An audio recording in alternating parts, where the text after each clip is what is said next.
My name is Mike. I'm a guy with a low education, having only graduated from middle school. The US used to be called a meritocratic society, but I'd think fewer people care about that nowadays. Nevertheless, there's someone who's been ridiculing me every day recently. That's my direct supervisor, Rachel Smith. Hey, dropout. Why are you dragging your feet with your work? Hurry it up. Yes, sorry. When she's in a bad mood, she gets rough with people like this.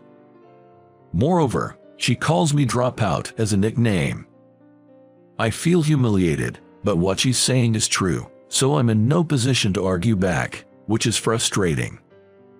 Then, one day, I went out for drinks with a colleague from work. Everyone, not just me, is fed up with our female boss's haughty attitude. Man, she's so annoying. I'd really like to get back at her.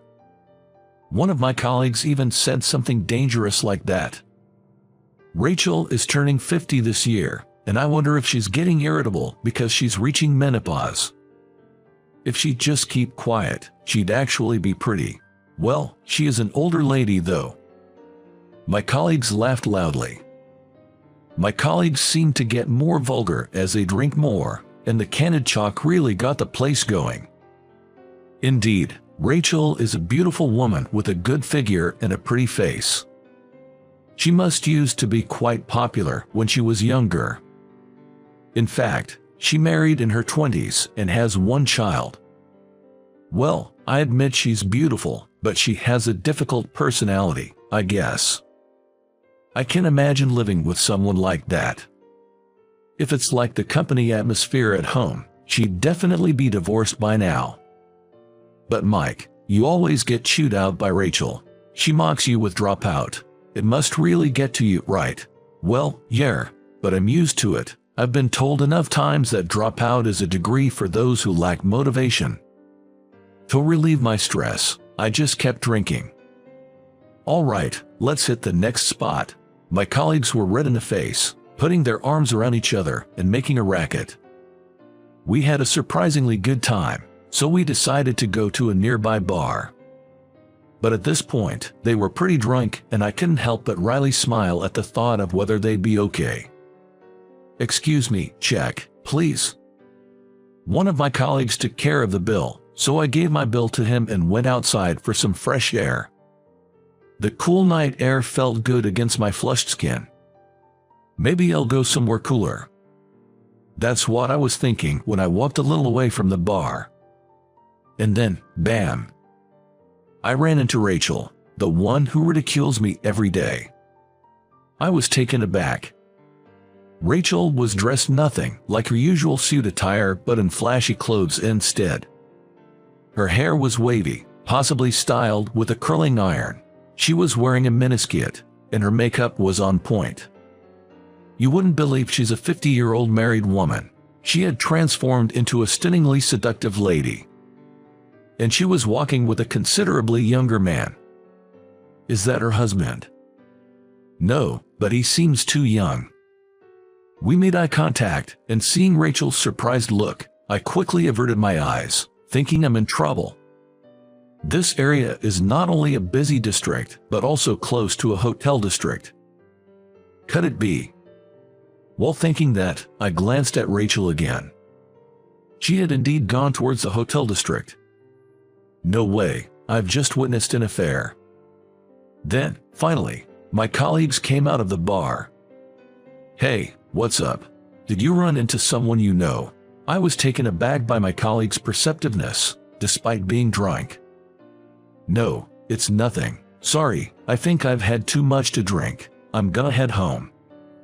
With that, I excused them from the second round and went home with a heavy heart. The next day, while working, I couldn't help but sneak peeks at Rachel. Despite usually detesting even making eye contact with her, I inevitably found myself curious after seeing her last night.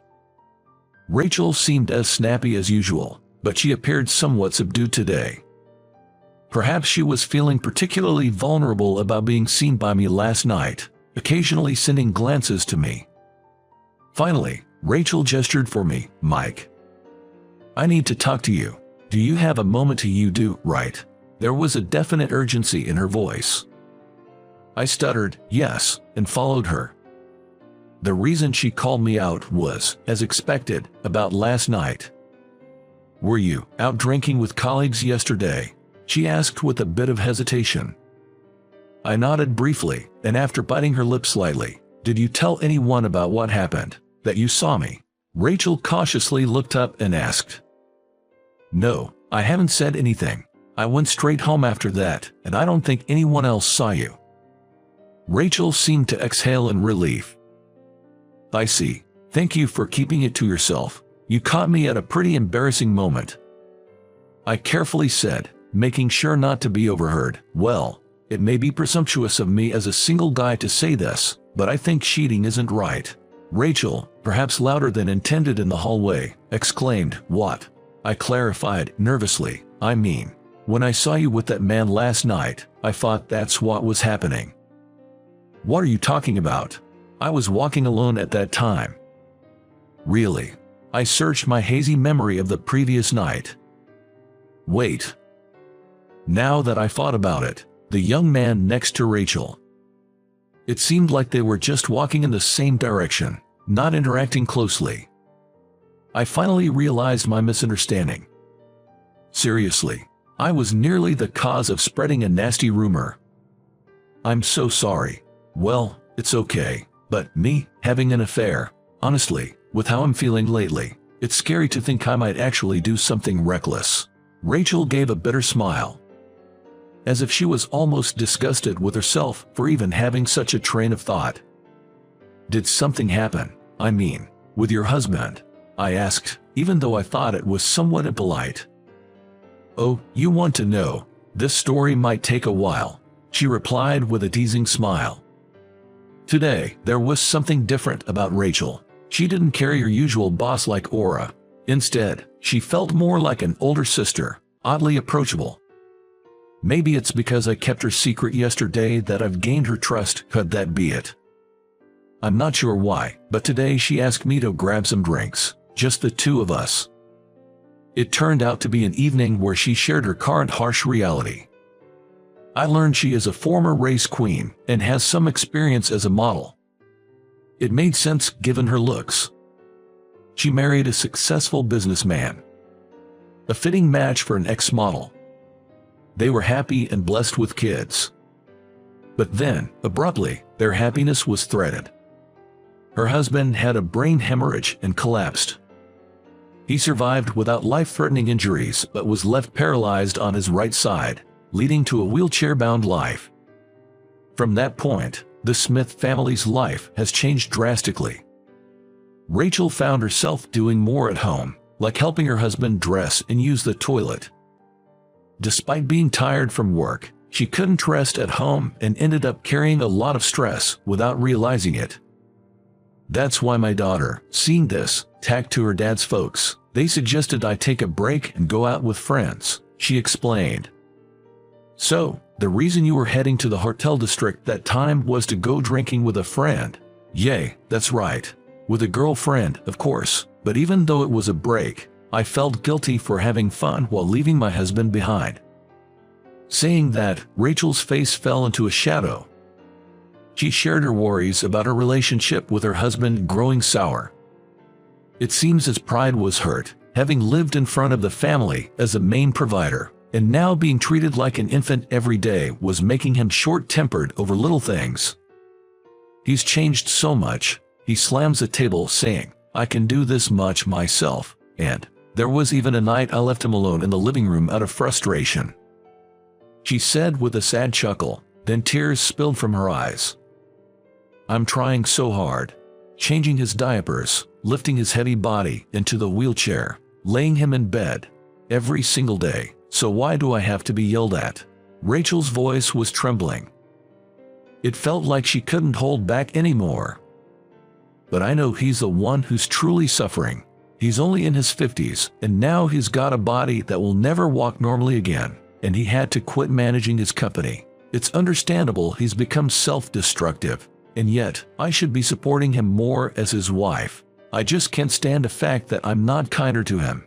I feel like such a failure as a wife." She covered her face with her hands and broke down crying. Rachel, who always took pride and never showed her weaknesses, was now crying in front of me, a subordinate who she used to mock for being a dropout. Looking back, she invited me out for drinks. She must have been so cornered mentally that she invited me out for drinks just to vent, regardless of who it was. Rachel apologized to me, saying, "I've been such a terrible boss, regretting taking out her personal issues on everyone lately." I felt her pain acutely, and my desire to forgive her grew stronger. Caregiving is really hard. I also helped take care of my grandmother at home until she passed away, I said. When I mentioned that, Rachel looked up in surprise. I decided to share my past with her. Originally, I was quite good at studies. Good enough that my teachers suggested I go to a more advanced school. But that dream didn't come true, because my grandma developed dementia. It was just my grandma, my mom, and me living together. After my parents got divorced and we moved in with my grandma. She was always so kind. However, she changed a lot after a fall broke her leg and a long hospital stay. The doctor said she seemed to have developed depression. It didn't take long for her to develop dementia. She would scream loudly and try to leave the house despite not being able to walk far due to the lingering effects of her fracture. This stress of possibly causing trouble for neighbors or putting her own life at risk was immense.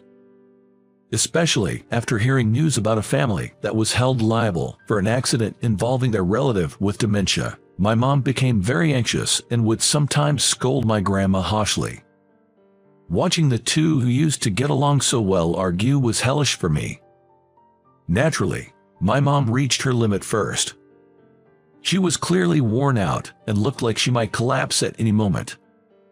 Seeing her like that, I decided to drop out of high school and start working. My mom objected, but I insisted, and ultimately, I prevailed. After that, my mom and I took turns taking care of my grandma while contributing to the household expenses.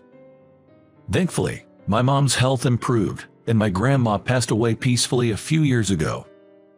Now, we live a peaceful life. I didn't realize you've been through so much. You gave up your education for your family. What an incredible person. And to think I belittled you for being a dropout. I'm really sorry. Hearing this, Rachel apologized to me again. It turns out Rachel is a high school graduate herself. She aimed for the entertainment industry when she was younger but gave up halfway, always feeling inferior about her education. So I was the one person she felt she could look down on to boost her own self-esteem, and she regretted that. I'm truly a lousy boss. Recently, my daughter has been saying she'll help with her husband's care. She's still a college student and should be studying, working part-time, and enjoying her youth, but I can't help feeling sorry. Rachel said with a downcast look. I suggested home care services and paid nursing homes to her. She seemed hesitant, understandably so. I understand the reluctance to place a long-time husband into a shared living facility with strangers. I get the hesitance. It's the internal conflict about whether it's okay to abandon family so easily. So, I gave some heartfelt advice. Actually, my grandma was in a nursing home just before she passed. At first, my mom and I were hesitating about entrusting her care to others, too. The guilt of neglecting a loved one's care. But it's true that it also eased our minds. I wondered if feeling relieved meant I didn't love her. But then I remember what a caregiver told me. Maintaining a certain distance is important. Being with even the most beloved person can be tough. So, using care services isn't bad at all. Please, don't bear this alone, Rachel, and ask for help. After my long spiel, Rachel's tears started to flow again.